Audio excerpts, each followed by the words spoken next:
सबसे पहले तो आप सभी लोगों को मैं बहुत बहुत बधाई देता हूं। कल नामांकन की प्रक्रिया पूरी की गई और बहुत ही सहजता और सरलता के साथ ऐसा घोसी लोकसभा के तमाम वरिष्ठ दिग्गज साथियों के साथ कल नामांकन की प्रक्रिया आप सबके सहयोग, आप सबके कृपा और आप सबके आशीर्वाद से संपन्न की गई। और उसके बाद आज प्रेस कॉन्फ्रेंस का रखने के पीछे जो कारण है वो कारण कहीं ना कहीं आप भी जानते हैं और हम भी जानते हैं। हमको लगता है कि जब से चुनावी प्रक्रिया आचार संहिता लगा है, बीच में तमाम तरह की उठापटक हुए, बीच में हमारे यहाँ घटना भी घटी जिसको लेकर के लगभग 14 दिन हम लोग क्षेत्र से बाहर रहे। उस बीच में तमाम तरह के आरोप प्रत्यारोप लगाए गए जो नहीं होना चाहिए था, क्योंकि चुनाव सादगी के साथ लड़ना चाहिए। आरोप प्रत्यारोप तो चलते रहते हैं, कभी कभी परिस्थितियों को भी देख करके चाहे पक्ष हो चाहे विपक्ष हो उसको संवेदना प्रकट करनी चाहिए। लेकिन उस संवेदना के समय को भी अगर अवसर में तब्दील करने की स्थिति विपक्ष के पास रहती है तो बेचारे करते हैं। हमें इस चीज़ का थोड़ा तकलीफ़ हुआ था, लेकिन फिर भी जनता है और जनता तो सत्ता परिवर्तन भी करना जानती है, सत्ता से हटाना भी जानती है, सत्ता में लाना भी जानती है। और कई दिनों से हम देख रहे हैं, हम सबके नेता माननीय ओम प्रकाश राजभर जी जो राष्ट्रीय अध्यक्ष हैं, उत्तर प्रदेश सरकार के एक मजबूत मंत्री के तौर पर भी हैं और एनडीए गठबंधन में एक मजबूत पार्टी के तौर पर भी हम लोग पूर्वांचल में दस्तखत देते रहते हैं बार बार, हर बार, क्योंकि विपक्ष के पास कोई एजेंडा नहीं है। घोसी लोकसभा के सर्वांगीण विकास के लिए कोई एजेंडा नहीं है। एक नाम का हमको लगता है कि विपक्ष के लोग बार बार उस नाम की चर्चा कर रहे हैं। हम तो ये ज़रूर कहना चाहेंगे कि विपक्ष के जो लोग भी हैं और उस नाम का सदुपयोग कर रहे हैं तो सबसे पहले उनके आदर्शों पर चलने की आवश्यकता है, क्योंकि एक आदर्शवादी विचारधारा के साथ ही हम विकासवादी कार्य की जो कल्पना है, और ही सिर्फ एक कल्पना ही नहीं, उसको हम आगे मूर्त रूप में भी ला सकते हैं। आज के प्रेस कॉन्फ्रेंस में हम तो ये कहेंगे कि कल नामांकन दर्ज हुआ और चुनावी समर में हम सब लोग कूद पड़े हैं। बात होनी चाहिए इस क्षेत्रीय मुद्दे पर। जिस प्रकार से बार बार विपक्ष के द्वारा ये कहा जा रहा है, एक प्रश्न भी पूछे जा रहे हैं कि ये बताने का काम करें कि आखिर उत्तर प्रदेश और देश की सरकार ने जो है घोसी के लिए क्या किया है। तो वो वाला तो गाना तो सेट हो जाता है, जो कोई नहीं किया वो भाजपा सरकार ने करके दिखाया है। और मैं भी पूरे क्षेत्र का भ्रमण कर रहा हूँ। कहीं ना कहीं जो जनता की आवाज़ है, जो जनता की सोच है, इस बार के लोकसभा के चुनाव में जो जनता मतदान करने के लिए कटिबद्ध, तत्पर और तैयार है, वो कहीं ना कहीं जातिवादी विचारधारा, जातिवादी मानसिकता से उठ करके व्यवहारवादी विचारधारा और विकासवादी विचारधारा के आधार पर मतदान करना चाहती है। उत्तर प्रदेश सरकार, विगत 7 साल की सरकार, देश की सरकार 10 साल की सरकार ने मिल करके निरंतर जहाँ जहाँ से सूचनाएं प्राप्त हो रही हैं, जनप्रतिनिधियों के द्वारा जो भी अपने लेटर हेड पर, वो चाहे हमारे निचले स्तर के जनप्रतिनिधि हो या फिर उच्च स्तर के हो, जो लोग भी सूचना सरकार को दे रहे हैं, कहीं ना कहीं उस समस्या का समाधान भी हो रहा है। हमारी प्रथम प्राथमिकता है कि जैसे अभी बहुत सारे मुख्य रास्ते अंडर कंस्ट्रक्शन हैं, निर्माणाधीन भी हैं, चल भी रहे हैं। हमारा प्रयास ये रहेगा कि विगत जो 15 से 20 सालों से जो इस घोसी लोकसभा पर ध्यान नहीं आ पा रहा है केंद्र सरकार का, हमारा प्रयास ये रहेगा कि आने वाले 5 साल में अगर जनता ने अवसर दिया तो विगत 15 सालों का जो एक प्रकार से बजट का जो हिसाब किताब है उसको हम माननीय प्रधानमंत्री जी, माननीय गृह मंत्री जी से बातचीत करके उसको यहाँ लाने का भी काम करेंगे। दूसरी बात यह है कि मुख्य रास्ते बन जाने से गांव का विकास नहीं होता है। कहीं ना कहीं मुख्य रास्ते से जो कनेक्ट हैं हमारे गांव के रास्ते, और वो गांव के रास्ते पंचायती राज विभाग PWD और प्रधानमंत्री PMGSY के द्वारा रास्ते का कंस्ट्रक्शन होता है। तो हम प्रयास करेंगे कि जितने भी मुख्य रास्ते से कनेक्ट गांव के रास्ते हैं उसको सही किए जाएं और उस गांव के रास्ते से जो कनेक्ट पगडंडी हैं उसको भी दुरुस्त किया जाए पंचायती राज विभाग के द्वारा। हमारे माननीय मंत्री, कैबिनेट मंत्री श्री AK शर्मा जी के द्वारा अपने इस घोसी लोकसभा के जितने नगर हैं उसमें कहीं न कहीं विकास कार्य किए जा रहे हैं और वो दिख भी रहा है। पहले तो कुछ दिखता नहीं था, लेकिन भारतीय जनता पार्टी की सरकार में दिख भी रहा है। हम लोग भी प्रयासरत हैं कि जिस प्रकार से गांव में अभी विगत दिनों तमाम तरह की ऐसी घटनाएं आप सबके भी संज्ञान में आई, हमारे भी संज्ञान में आई कि जब 24 घंटे बिजली का संकल्प हमारी सरकार ने लिया हुआ है तो उसको 17 घंटा, 18 घंटा, 20 घंटा, 21 घंटा तक ले जाते स्थिति थोड़ी सी ऐसी बन जा रही थी कि जो जर्जर तार हैं, जहां नहीं बदले गए हैं, ऐसे तार कहीं न कहीं विद्युत प्रवाह लगातार होने के नाते हीट होकर के वो टूट के गिर जा रहे हैं और उससे तमाम तरह की आगजनी भी हो रही है, तमाम तरह के एक्सीडेंट भी हो रहे हैं। तो हम सबका प्रयास दूसरा रहेगा, जैसा कि माननीय AK शर्मा जी के द्वारा बार बार इस चीज़ की घोषणा भी की जा रही है, तो हम भी सहयोग करेंगे आने वाले समयों में पूरे घोसी लोकसभा के ग्रामीण क्षेत्रों से या फिर शहरी क्षेत्रों जो भी तार जर्जर हो गए हैं उसको दुरुस्त करके 24 घंटे बिजली का जो संकल्प है चुनाव के बाद 6 महीने में हम लोगों का लक्ष्य है कि 6 महीने के अंदर अंदर 24 घंटे बिजली का संकल्प पूरा किया जाएगा। तीसरी बात है, मैं क्षेत्र में भ्रमण कर रहा हूं और बार बार क्षेत्र में तमाम तरह की घटनाएं घटित हो रही हैं। हम लोग भी प्रयासरत हैं कि जिस प्रकार से गांव में अभी विगत दिनों तमाम तरह की ऐसी घटनाएं आप सबके भी संज्ञान में आई, हमारे भी संज्ञान में आई कि जब 24 घंटे बिजली का संकल्प हमारी सरकार ने लिया हुआ है तो उसको 17 घंटा, 18 घंटा, 20 घंटा, 21 घंटा तक ले जाते स्थिति थोड़ी सी ऐसी बन जा रही थी कि जो जर्जर तार हैं, जहां नहीं बदले गए हैं, ऐसे तार कहीं न कहीं विद्युत प्रवाह लगातार होने के नाते हीट होकर के वो टूट के गिर जा रहे हैं और उससे तमाम तरह की आगजनी भी हो रही है, तमाम तरह के एक्सीडेंट भी हो रहे हैं। तो हम सबका प्रयास दूसरा रहेगा, जैसा कि माननीय AK शर्मा जी के द्वारा बार बार इस चीज़ की घोषणा भी की जा रही है, तो हम भी सहयोग करेंगे आने वाले समयों में पूरे घोसी लोकसभा के ग्रामीण क्षेत्रों से या फिर शहरी क्षेत्रों जो भी तार जर्जर हो गए हैं उसको दुरुस्त करके 24 घंटे बिजली का जो संकल्प है चुनाव के बाद 6 महीने में हम लोगों का लक्ष्य है कि 6 महीने के अंदर अंदर 24 घंटे बिजली का संकल्प पूरा किया जाएगा। तीसरी बात है, मैं क्षेत्र में भ्रमण कर रहा हूँ और बार बार क्षेत्र में तमाम तरह की घटनाएं घटित हो रही हैं, सूचनाएं भी मिल रही हैं कि इमरजेंसी पीरियड में जब मऊ जनपद से कोई व्यक्ति अपने पेशेंट को लेकर के बनारस या लखनऊ या गोरखपुर जा रहा है तो जो उसके परिवार का मरीज है कहीं ना कहीं दम तोड़ दे रहा है। तो ये चीज़ें कई जगह से, कई गाँवों से हमको लोगों का सुझाव भी आया कि क्यों न मऊ में एक मिनी PGI या फिर PGI को स्थापित किया जाए। मेरा तो लक्ष्य है कि PGI को ही स्थापित किया जाए मऊ में, क्योंकि ये सिर्फ मऊ को ही नहीं देखेगा, कहीं ना कहीं मऊ से सटे हुए बलिया है, बिहार है, गाजीपुर है, देवरिया का सटा हुआ एरिया है, अपने आजमगढ़ में PGI है। इधर हम बिहार के भी कुछ जनपदों को हम टारगेट में रखे हुए हैं कि जो इस रास्ते से होकर के लखनऊ जाते हैं और मऊ आते आते उनका मरीज़ दम तोड़ देता है, बलिया के लोग चलते हैं तभी मरीज़ दम तोड़ देता है। तो हमारा प्रयास रहेगा कि यहाँ पर PGI को स्थापित किया जाए, जिससे स्वास्थ्य संबंधी जो सेवाएं हैं उसको सुदृढ़ किया जाए। चौथी चीज़ हमारी जो प्लान में है, लगभग 2.5 साल से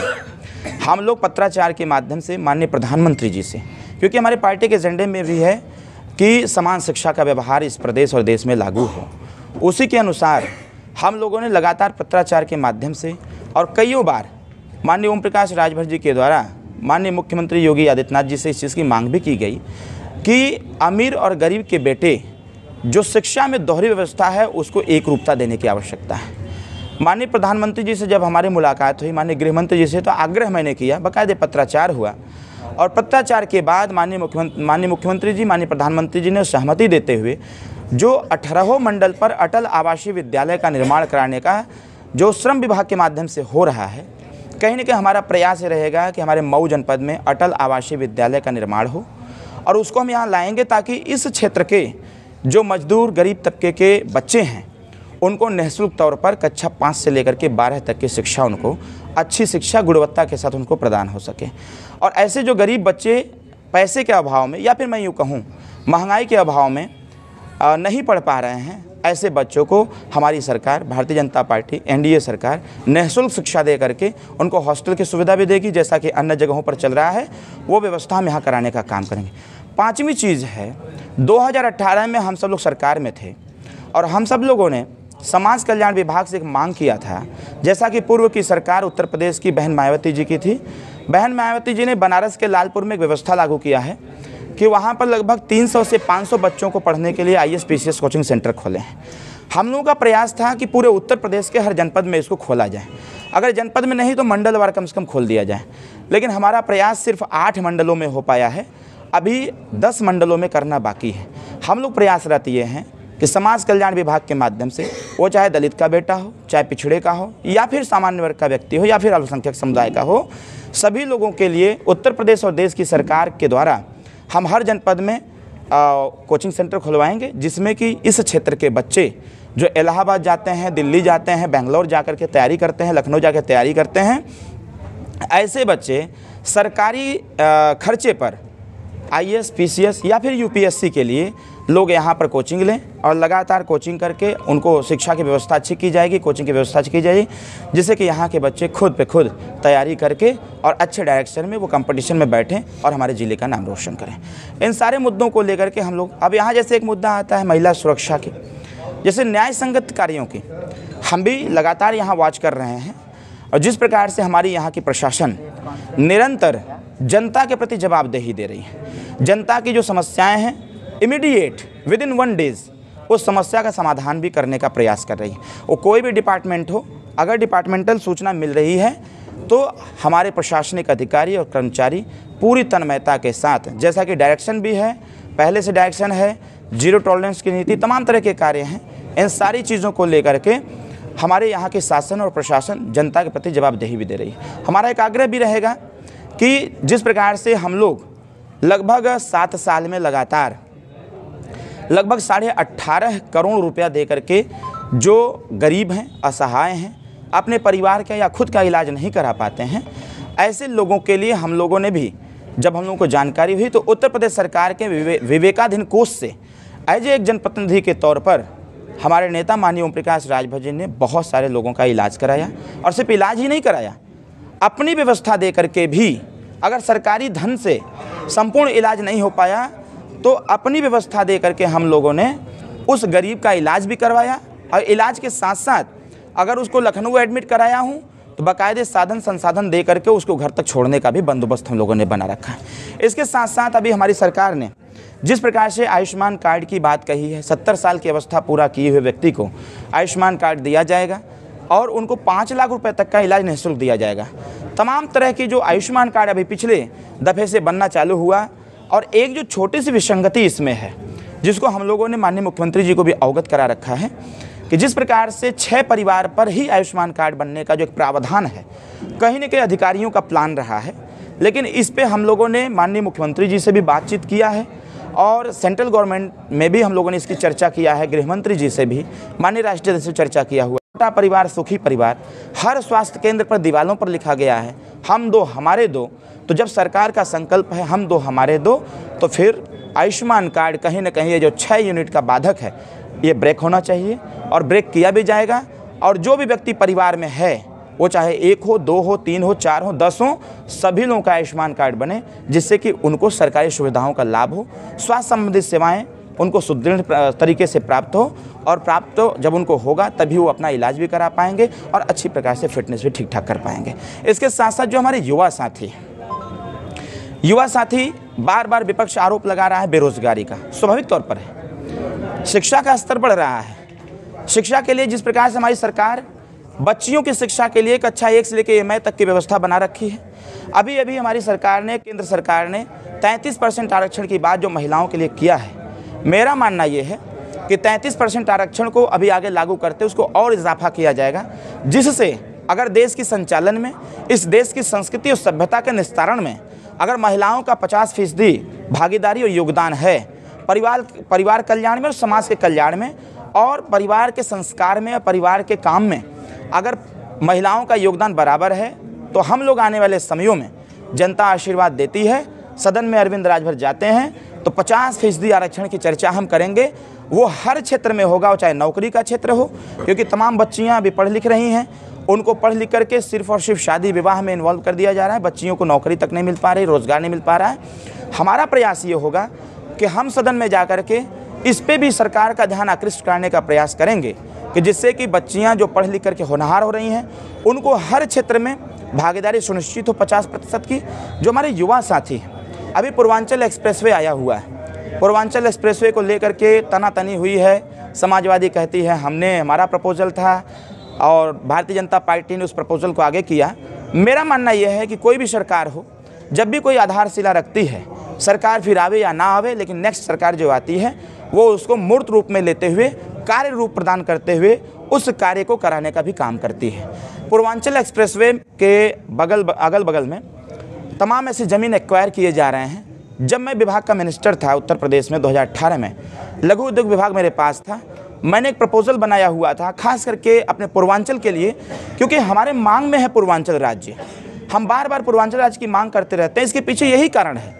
कि उत्तर प्रदेश पूर्वांचल के नौजवान, वो चाहे किसी भी जनपद के हों, वो पंजाब जा कर के, गुजरात जा कर के, महाराष्ट्र जा कर के, तमाम जगह, कोलकाता जा कर के वहाँ के फैक्ट्रियाँ चला कर के अपने परिवार का पालन पोषण कर सकते हैं। तो क्यों ना हमारी सरकार का ध्यान आकृष्ट हो पूर्वांचल की तरफ। देश और प्रदेश की सरकार लपट करके पूर्वांचल में छोटे छोटे कल कारखाने, उद्योग धंधे खोलें और यहाँ के बच्चों को यही रोज़गार दें, ताकि वो बच्चा अपने परिवार के साथ रह करके नौकरी करे, रोज़गार करे और रोज़गार करके अपने परिवार के साथ रहें। इससे हमारे प्रदेश की भी इकोनॉमी बढ़ेगी, इसके साथ साथ परिवार भी उसका मजबूत होगा। उसके जो छोटे छोटे बच्चे हैं, पैसा मिलेगा, उसके बच्चे पढ़ेंगे भी और आगे भी बढ़ेंगे। कहीं ना कहीं हमारी सोच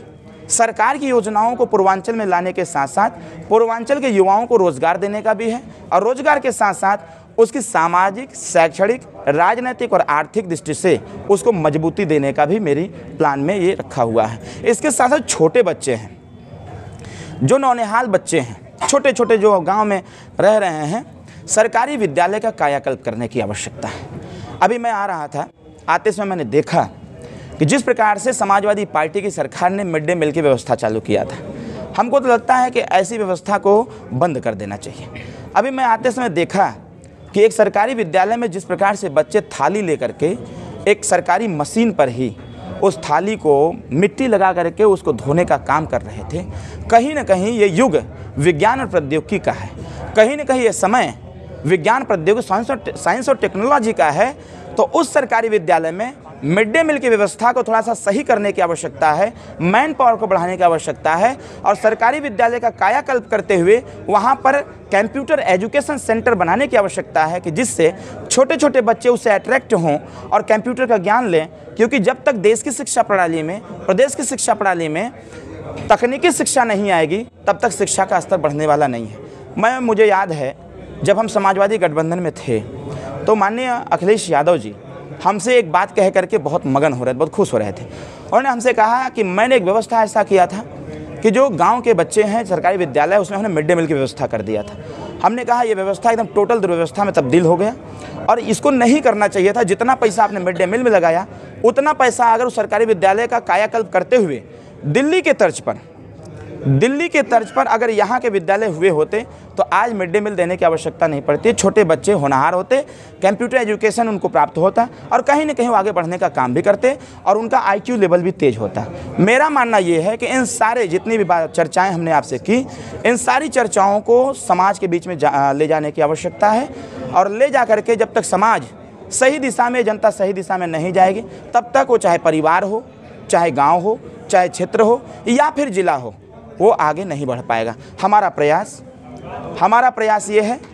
कि एक घड़ी का प्रचार आता था कि पहले इस्तेमाल करें फिर विश्वास करें, और एक निरमा वॉशिंग पाउडर का एक और प्रचार आता था कि आओ मिल करके बनाएं कुछ बेहतर। ये संकल्प हमारा है।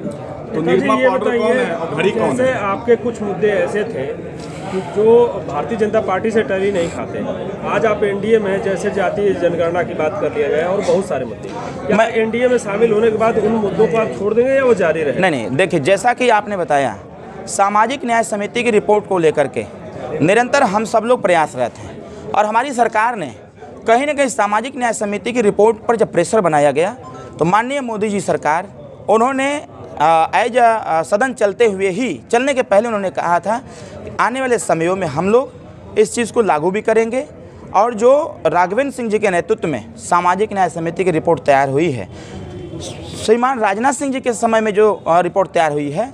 उस रिपोर्ट को हम लोग लागू करने का भी काम करेंगे। रही बात जातिगत जनगणना की, देखिए संवैधानिक दृष्टिकोण से जातिगत जनगणना इसलिए अति आवश्यक भी है। इससे हमारी सरकार भाग नहीं रही है। हम लोग टेबल टॉक करते हैं, पता है